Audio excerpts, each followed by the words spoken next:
Hey students, this week for science, let's talk about hydropower energy. So hydropower energy is a renewable source, and its main goal is to provide adequate and efficient natural energy without burning fossil fuel. It's harnessing energy of the moving water and to provide a cheap source for energy. So how does hydropower energy work? So they select a site by a river that has a drop in elevation, and they build a dam like this one to block the water. So the dam stores a tremendous amount of water behind it in a reservoir.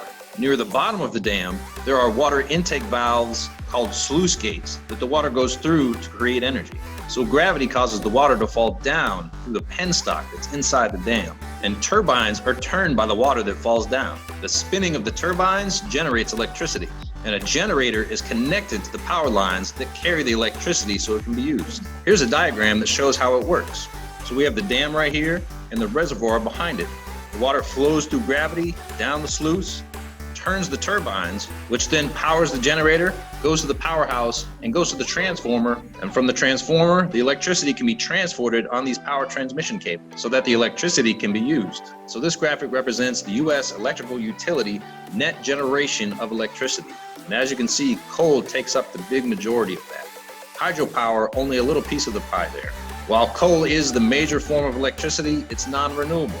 Whereas hydropower is renewable and can be used again and again. But so far as renewable energy, hydropower is the major source that is used. So here are some advantages to using hydropower. There's no fuel burned when you generate this electricity, so there's minimal pollution.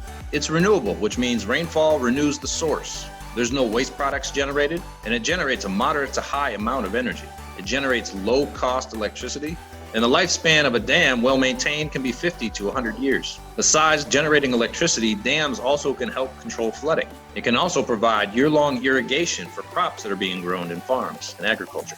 And the dams that are produced can also create recreational areas for fishing or swimming in that area. But there are some obstacles or disadvantages to using hydropower. The construction cost initially to build a dam can be very high, and it can't be used everywhere. It has to be an appropriate river source that can hold water behind the dam.